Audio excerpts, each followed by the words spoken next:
Hello மக்களே, இன்னைக்கு நம்ம இப்போ ரீசெண்டா ரிலீஸ் ஆகியிருக்க பிரதர்ஸ் அண்ட் சிஸ்டர்ஸ் அப்படின்ற ஒரு வெப் சீரிஸை தான் பார்க்க போறோம். இந்த சீரிஸை பார்த்து உங்களுக்கு பிடிச்சிருந்தா நம்ம சேனலை சப்ஸ்கிரைப் பண்ணிட்டு பெல் சிம்லையும் ஆல்ல வச்சுக்கோங்க. அப்பதான் நம்ம போடக்கூடிய வீடியோஸ் எல்லாம் உங்களுக்கு நோட்டிபிகேஷன்ல வரும். சரி வாங்க வீடியோக்குள்ள போயிடலாம். இந்த கதை ஒரு ஃபேமிலியை பேஸ் பண்ணி தான் நகர்ற மாதிரி தெரியுது. அந்த ஃபேமிலியில ஒரு அப்பா அம்மா, 3 அக்கா தங்கச்சியும் ஒரு தம்பியும் இருக்காங்க.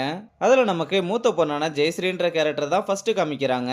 ஊருக்கு போயிட்டு ரிட்டர்ன் வந்ததுமே மனோஜ் குட்டி எங்க இருக்குன்னு ஏதோ நாய்க்குட்டி கூப்பிடுற மாதிரி செல்லமா தன்னோட பாய் ஃப்ரெண்டை கூப்பிட்டுக்கிட்டே பெட்ரூமுக்கு வந்து பார்த்தா அவனோட திங்ஸ் எதுவுமே இல்ல. அவனுக்கு கால் பண்ணி பார்த்தாலும் சுவிட்ச் ஆஃப்னு வருது. கீழே வந்து செக்யூரிட்டி கிட்ட கேட்டா அவர் ரூம் கீயை கொடுத்து நேத்து நைட்டு வந்து உங்ககிட்ட சாவியை கொடுக்க சொல்லிட்டு கிளம்பி போயிட்டாருன்னு சொல்றாரு.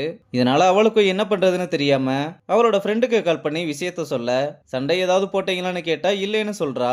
சரி மனோஜோட ஃப்ரெண்டு நம்பர் அனுப்புறேன், அவங்கிட்ட கேட்டு பாருன்னு சொல்றா. அடுத்ததா 2வது பொண்ணு ஹரிணியை காமிக்கிறாங்க. இவ ஐடில வேலை பார்க்கறா போல.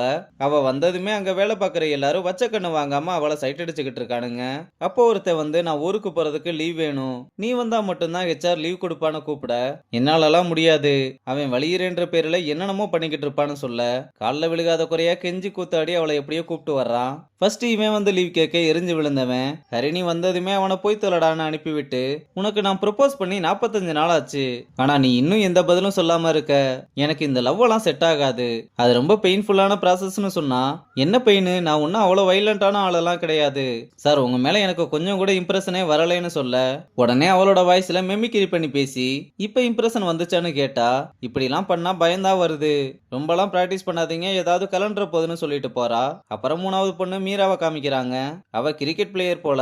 மேட்ச்ல சூப்பரா பிளே பண்ணி 67 ரன் அடிச்சிருக்கும் போது வெளியே இருந்து ஃப்ரெண்டு ஒருத்தர் ஸ்ட்ரெயிட்டா ஆடுன்னு சொல்ல, அவ தப்பான ஷாட் ஆடி அவுட் ஆகுறா. இதனால வெளியே வந்ததுமே ஏன் இப்படி கேவலமா ஆடுறேன்னு திட்டி குமிச்சுக்கிட்டு இருக்கான்.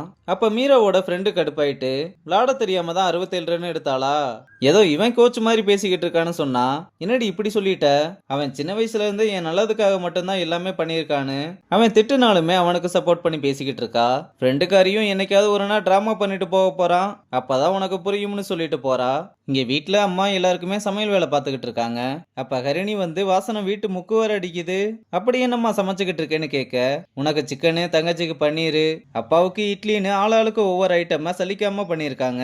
ஹரிணியும் பேசாம நீ ஒரு ரெஸ்டாரண்டே ஸ்டார்ட் பண்ணிடலாம்னு சொல்லிக்கிட்டு இருக்கா. அப்புறம் ரூமுக்கு வந்ததும் அக்கா தங்கச்சி 2 பேரும் சண்டைய ஆரம்பிக்க, அம்மா தான் வந்து விலக்கி விட்டு மீரா கால் வலிக்கு சுடுதண்ணி வச்சு கொடுத்து, இதுக்கு தான் கிரிக்கெட் எல்லாம் வேணாம்னு சொல்றேன் அம்மா, அது என்னோட பேஷன், அதெல்லாம் விட முடியாது, பேஷன்லாம் ஒன்றும் இல்லம்மா, அந்த அஸ்வின் பையன் விளையாட போனதும் இவளும் பின்னாடியே போயிட்டா, அவனை பத்தி எதுவும் பேசுற வேலை வச்சுக்காத. சரி இவ கிடக்குறா, அக்கா கால் பண்ணாளான்னு கேட்க, ஏதோ வேலை விஷயமா மைசூர் போயிருக்கான்னு சொன்னதும், மைசூர் போயிருக்காளா, அங்கெல்லாம் கல்ச்சரே வேற மாதிரி இருக்குமே, சாட்டிங்கு டேட்டிங்கு கிளப்பிங்னு என்னென்னமோ சொல்லி பயமுறுத்த, அம்மாவும் அவளுக்கு ஃபர்ஸ்ட் ஒரு கல்யாணத்தை பண்ணி வைக்கணும்னு சொல்றாங்க. சரி அப்பாவை எங்கம்மான்னு கேட்க, இங்க அப்பா ஜவுளி கடை வச்சு ரன் பண்ணிக்கிட்டு இருக்காரு போல, வியாபாரமும் நல்லா தான் போய்கிட்டு இருக்கு.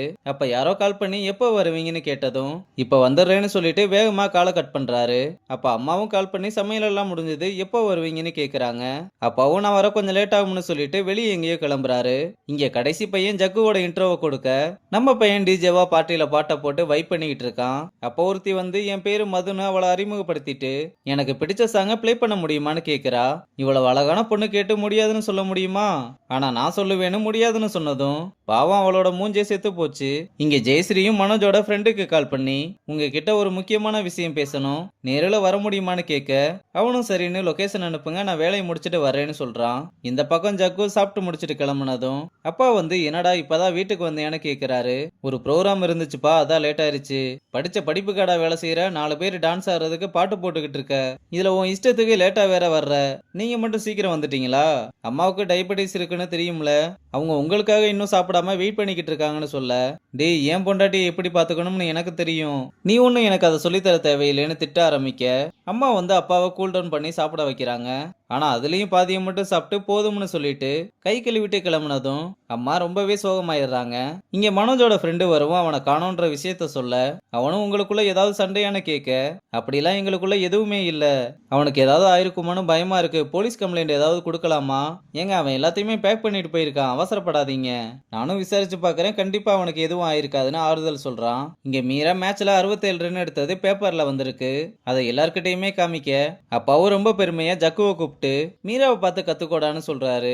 அப்ப ஜெயஸ்ரீ எங்கன்னு கேட்க மைசூர் போயிருக்கான்னு சொன்னதும் என்கிட்ட ஏன் சொல்லல, எங்க போறா எப்போ வர்றானே தெரிய மாட்டுது, அதுக்கு தாங்க அவளுக்கு ஒரு மாப்பிளைய பார்த்து கட்டி கொடுத்துட்டா போதும், நம்ம கண்ணு முன்னாடியே இருக்க போறான்னு கல்யாணம் பண்ணி வைக்கிறதுலே இருக்காங்க. இந்த பக்கம் அவளும் ஃப்ரெண்டுக்காரனும் ஒரு வழியா மனோஜ் தங்கி இருக்க இடத்த கண்டுபிடிச்சு வர அவனை பார்த்ததுமே எங்கடா போன, நீ வாட்டுக்கு சொல்லாம கொள்ளாம போயிட்டேன்னு கேட்டா, இப்ப எதுக்கு தேவையில்லாம கத்துற, உனக்கு எப்படி இந்த இடம் தெரியும், எல்லாம் நீ பார்த்த வேலையாடான்னு ஃப்ரெண்டு மேலேயே எரிஞ்சு விழுகிறான். அவளும் சரி வா நம்ம வீட்டுக்கு போய் பேசிக்கலாம்னு கூப்பிட, நான் எங்கேயும் வரல, நம்ம பழகுற விஷயம் வீட்டுக்கு தெரிஞ்சு உன்னை அவளா இல்ல ஃபேமிலியான முடிவு பண்ணிக்கோன்னு சொல்லிட்டாங்க, என்னால அந்த லைஃபை விட்டுலாம் வெளியே வர முடியாதுன்னு நம்ம பிரேக்கப் பண்ணிக்கலாம்னு சொல்றான். சொல்லப்போனா இவன் கொஞ்சம் பெரிய இடத்த பையன் போல. இதை கேட்டதுமே அவனோட சட்டையை பிடிச்சு என்ன சீட் பண்றியாடான்னு கேட்டு அவன்கிட்ட என் கூட வந்துருன்னு ரொம்ப கெஞ்சிரா. அவனும் எனக்கு இன்னும் 2 நாள்ல மேரேஜ்னு, உன்னால என்ன பண்ண முடியுமோ பண்ணிக்கோன்னு சொல்லிட்டு கிளம்புறான். இதனால என்ன பண்றதுன்னே தெரியாம வீட்டுக்கு வந்ததும் சூசைட் பண்ணிடலாம்னு ட்ரை பண்ண, நல்ல வேலையா சாலை இருந்ததுனால கீழே விழுந்துடுறா. ஃப்ரெண்டுக்காரனும் அவளை இறக்கி விடும்போதே ரொம்ப டிஸ்டர்பா இருந்ததுனால அங்கிருந்து கிளம்பாம அவ என்ன பண்றான்னு மறுபடியும் வந்து பார்க்க, அவ சூசைட் அட்டன் பண்ணி கீழே விழுந்து கிடக்கிறத பார்த்து சாக்காகி நிக்கிறதோட இந்த எபிசோட முடிச்சிருக்காங்க.